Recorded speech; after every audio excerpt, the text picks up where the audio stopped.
get her to the next step of our transplantation. Sophia's journey is an incredible journey. Recovery from her VAD, feeling much better, and having better strength allowed her to go into what was certainly the most incredible 10-day period of her life, and frankly, of anybody's life.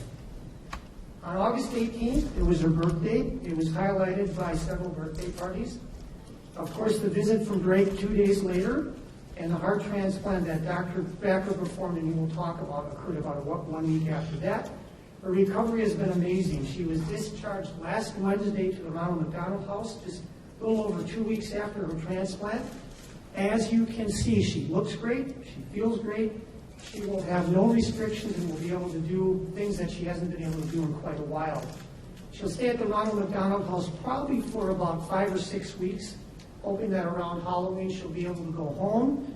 She'll be monitored at the Ronald McDonald House, then come back and have a lot of monitoring as an outpatient here to make sure that she has no signs of rejection or other complications.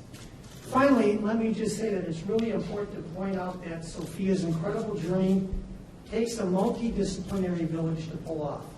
We have that amazing multidisciplinary village here at Lurie. I want to thank all the members of that team for their incredible work and the work they do every single day. The passion and compassion of bedside nurses, physicians, physician assistants, respiratory therapists. I can go on down the line, and I'm sure you'll hear from Dr. El-Taib and Dr. Backer about that. I want to thank the donor family and all donors. Without their kindness during a tragic time in their lives, organ transplantation simply would not be possible. And thanks, of course, to Drake, who now we have made an honorary member of our Lurie transplant team. We hope he comes back, because he uplifted Sophia and we uplifted the entire team. And last but not least, thanks to Sophia and to Natalie for having the faith in us, and it's been a real pleasure taking care of you guys. So I'm going to stop, but I would love to hear from two of my heroes now, Dr. El-Taib and Dr. Backer. Dr. El-Taib first. Thank you, sir.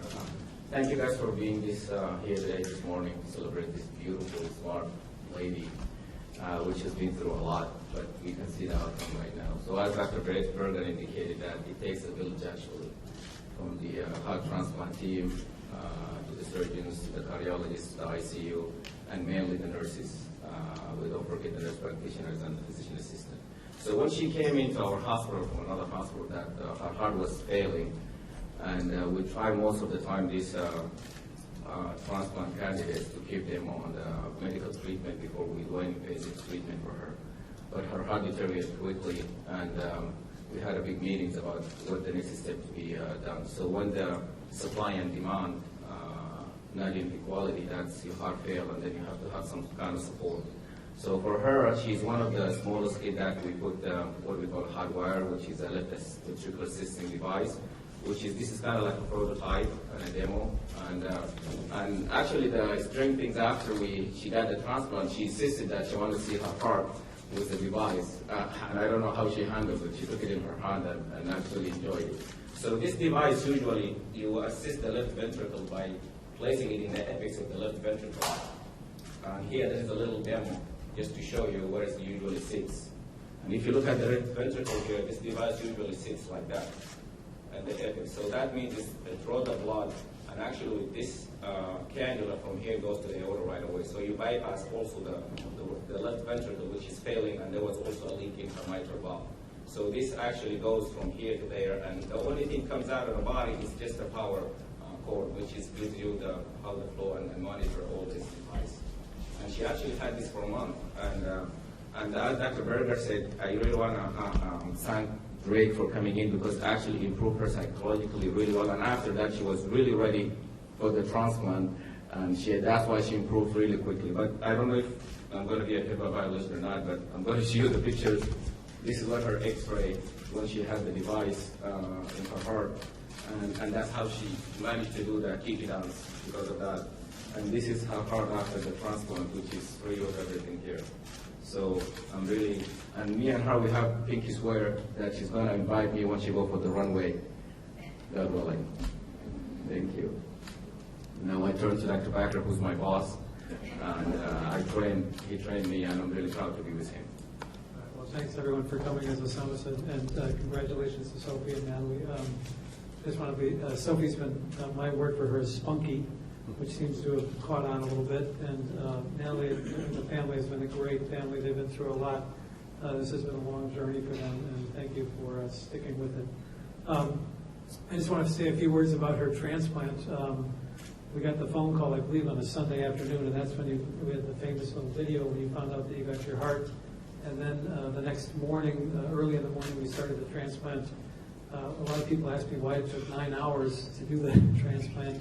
And I think that although this little device looks very nice and it works very well, it makes a lot of scar tissue. It took a long time to get the device out and her old heart that wasn't working out without causing any major problems. But the new donor heart worked great, and she came off the heart-lung machine with no problems, and clearly has done quite well. She got out of the hospital almost as fast as anybody we've ever had have a transplant, so she's one of our star patients. I do want to thank all of the members of our transplant team, and a couple of them are sitting here in the audience, but we have I would say, a very mature, well-developed transplant team. She was transplant number 308, which for children's hospitals is a huge number of transplants, but we have 6 pediatric cardiologists who do nothing except take care of our, not all they do, but mostly what they do is take care of our heart transplant patients. We also have 5 dedicated pediatric advanced practice nurses that help take care of these patients. So these patients require a lot of care and feeding, but when everything goes well, they turn out like Sophie. So anyway, thank you all for coming. Also, my other shout out is to Drake, because honestly, just as Stu said, it really was an amazing, uplifting thing for the entire hospital to have him here, not just for Sophie, but for every other patient. It was the thing that spread through the hospital like wildfire. I do think I'm probably the only person in the room that didn't know who Drake was, so I've been getting a lot of grief for that, especially from my children. But we do want to meet Drake. So Drake, if you're listening, we'd like to meet you on the Today Show sometime with Sophie. So that's our next plan. What do you think, Sophie? You like that? You want to meet Drake on the Today Show? You like that? Okay. All right. Well, thanks everyone for coming. And then Natalie and Sophie, who's going to go next? Who wants to say a few words? Sophie, you want to say a few words?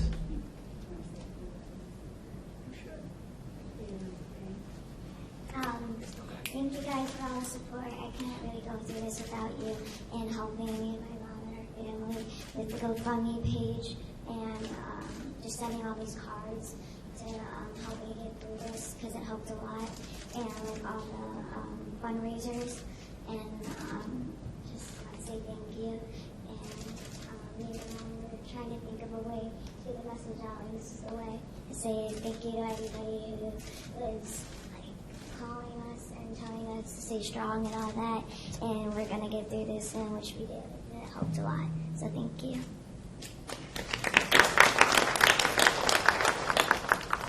We're open for questions now for Natalie and Sophia.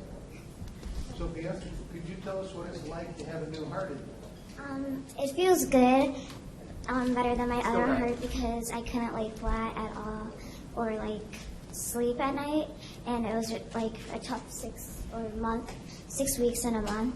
It was a lot, and for my sports I couldn't breathe or catch my breath, and I was gray, and I just had no energy to have sleepovers during school. I was just like, I never felt good. I kept going to the nurse's office. They said I didn't have a fever or anything. So it feels great to be back to myself that I was, and before I had heart failure, for the first half of my life. So, because I like to play sports a lot and be active. So, but I'm still on precaution, so I'm taking it easy. But I'm going to be able to get back to all my sports and all that. What sports do you like? I like to do travel softball for Rebels, and gymnastics, and basketball, and cheerleading. Tell us a little bit about meeting Drake. What was that like? Was it a surprise? Yes, it was a huge surprise. My mom said she knew the week. They had been trying to get a hold of her, but she didn't know who it was from, because it was like all the way from New York and all that. So she was just getting random calls. But she knew, but she didn't tell me. My brothers went to the concert, though, because we got tickets. That was pretty cool. What was it like for you when you walked in? It felt like a dream. I didn't know if it was real or not. I like froze for a second. So it was a dream to me, but it happened, and I'm really happy because he's a really, really nice person, and he's a really good singer and rapper, and he has a lot of good talent. Did he say anything to you that helped lift your spirits or help you through your recovery? What did he say? Did he say anything to you that helped lift your spirits or help you in your recovery? He said, stay strong and keep fighting, and you will get through this, and it helped a lot. And everyone, when they say that, because I had some tough times because I feel like all my friends are like having fun and all that, but my mom says everybody goes through something in life, and they do get through it. So. Just so you know, this was not a fly-through visit. He came here and he sat in the room and spent 90 minutes. He was here for a long time. He was really nice. Have you talked to other kids at the hospital who are awaiting transplants, and what have you said to them? Wait, what? Have you talked to other kids who might be waiting for transplants? I talked to my friend Jessica, and she is really nice, and we talk a lot. We always like to take walks together, and she's waiting for a transplant also, and she's listed. And then, yeah, I want to come back when I'm older to volunteer to help and everything. Me and my mom at the Ronald McDonald House and all that, and just I want to come and like talk to kids who are going to get transplants and say your surgery will go well, and you're going to feel back to yourself, and you will be back out there. And the time, what helped me get through this when I was in the hospital was kind of keep doing the same exact things that I was doing, but keep it really easy, like watch shows, and like by the time I knew it, like the time's already here, and I got my heart out of the hospital. It like a couple days felt long, but usually it was kind of fast for me because I just kept doing the things I like to do, like make stuff, like play with slime and all that, and make bracelets and watch Netflix. And then it helped me a lot. And then right away my heart came. I was so surprised because I was thinking about it a lot, and I kept asking the doctors right when they came in, is my heart here? And they said, no, not yet. But that day when they came in, I didn't say anything, and my heart came. Does it literally feel differently to you? It feels better. Like, it feels different, but like in a good way. Like, it feels like a regular heart. And like, it doesn't hurt or anything. You have a little chest pain because you just had the surgery. So, but it doesn't hurt bad at all. And you feel great after it. Can you talk about what it's like to have your daughter back? It's great. Sophia always loved life. She's full of energy. I could never keep up with her. So it's great to have her back. It was really hard to see her sit in her room, lay in her bed, not be able to do anything. It was terrible seeing her like that. Her mood, she was always a happy person. She was very sad and had anxiety. I almost think it's harder to see your child go through the mental part of it more than the physical. But I'm very grateful that we made it on time. We made it to a great hospital, and I'm grateful to have my daughter have a second chance at life. Somebody mentioned a GoFundMe page. Tell me about that and how this has affected you and your family financially. The GoFundMe page, we're truly blessed that a friend of ours set that up. Our community is amazing. I'm very overwhelmed at how to thank everyone, even random strangers that have sent us gifts and have contributed to the GoFundMe. It is extremely helpful because I do work, so I've been off work this whole time, sleeping with Sophia in the hospital. So it's just to have like a peace of mind that another thing I don't have to worry about. It has helped us extremely. Do you think you're going to be kind of edgy, like whenever she's doing something like, maybe you should be doing that? I think it's like almost too good to be true. And yes, I do worry about that, of course. Kind of hovering over, or you think you'll give her some space, or? I think as time goes on, I probably will. After maybe the 6-month year mark, I could see it getting a little easier, easier with the meds, less meds, and more confident that everything worked out well. Sophia, where are you in school right now? You've missed a lot of school, right? Right. And what grade will you be going back to? When do you hope to get back to school? What grade? I'm in 5th grade. And she won't be returning to school till maybe December 1st or after the holidays. There's a 3-month period where her immune system's really lowered, and she can't be in large crowds. So if she ended up getting sick, she'd probably be hospitalized.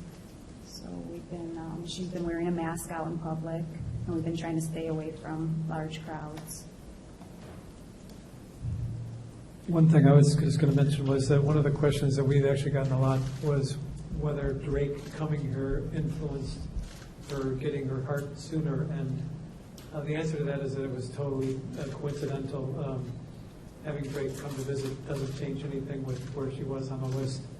We knew that actually she was getting close because we can kind of tell as we get donor offers, she would be like number 32, and then she was number 18, and then she was number 3, and so we knew it was getting close, but that just is something we just wanted to make sure was clarified.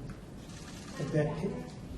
The national attention that this particular case has gotten with Sophia, and what that means to heart program care, and how that might raise awareness, or how you could speak to maybe perhaps why Sophia. Yeah, I think it's great to get this kind of attention because as a surgeon we've now done, again, over 300 heart transplants, and for probably about 150 of those, I was the person that would go out and get the heart, and there are always such sad stories, the donor families, but for the donor family to get the information that their child's heart and many other organs can go to other children that then have a life like this, I mean, it brings some sort of joy, and something good comes out of something really bad. And I think that we have many more people waiting for donors than there are donors, and just to have awareness of this, and that families would allow their child that has gone through some unfortunate incident that leads to them being a donor, that they release those organs, and it goes to another child. It really, I think, helps those families. So this is a huge story for donor awareness and how important it is. Sophie would have pretty much had to stay in the hospital with that little device that Sama showed until she got her donor, so this is really good. I think I would add to what Dr. Backer said, is a question that we get often, is that I don't think people realize that this is a part of the standard care of what we do at major heart centers. We see kids who have the problem that Sophia had, and this is not experimental therapy. Heart transplantation is part of the armamentarium of a big place like ours, and it's life-saving. And many years ago, when we didn't have this or didn't have the sophistication, we didn't have such good outcomes. So I think the other important message, beside the donor message, is that this is what we do. Adults get heart transplants, but kids do also, and they have good outcomes. They have great outcomes. I mean, take a look at Sophia. So that's another important message out to the world, that this is not experimental therapy. This is an important part of care. And Sophia, could you talk about what organ donations means to you? It's important to donate your good organs to save other people's lives and give them another chance at life. And and also, even though, as you said, that something bad happens, like something good comes out of it. You save somebody else's lives and make you feel good about it. And it's just important for everybody to be a donor and to donate all other good organs to other people and other kids, and to help them. And I just want to say, me and my mom want to say, actually, thank you for the donors family for donating their organs, because I wouldn't be here right now. I would probably be still in the hospital, not really doing as the best as how I am now. So thank you. And it's a lot of pills to take. You have to take 20 pills, but it gets lower the time. And I got off of one of my medicines like yesterday or so, and it gets easy. Like at the first time, I was throwing up my meds, but now I take the capsules, and I can take 2 at a time, and I'm just getting them down on time and fast. So it's easy and it's kind of fun taking them because it's just 1 gulp of water and it's down. So it's easy. And you gotta you gotta make sure you take the medicine on time or you don't get a rejection. And Is this made, I mean, obviously you're 11 years old, and thinking about what you want to do in the future is still a long way off. Yeah. But have you thought about anything like that, about what you might want to do? go to Hawaii. But that's what I'm doing for my Make-A-Wish, to go to Hawaii, probably next year when I can fly or something. And, yeah. But when I'm the heart doesn't last forever, actually. You might have to get a new heart when you're older, it could only last to 20 or 15 years. So, but I'm not waiting for that. I'm just going to keep going and then see what happens next.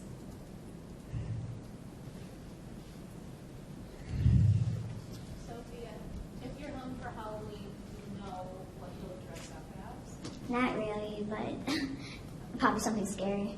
Yeah. They said I'm pretty sure I'm going to be back in time for Halloween to go trick-or-treating, so it's going to be fun. Maybe Dr. Phil will loan you his Chewbacca costume. Oh, yeah. We can go straight.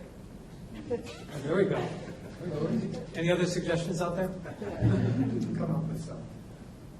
Maybe she can go as a cardiac surgeon. That's scary. I don't know. You said it, not me. Other questions?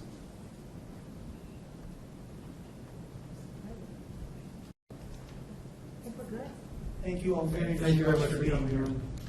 Congratulations, Sophia.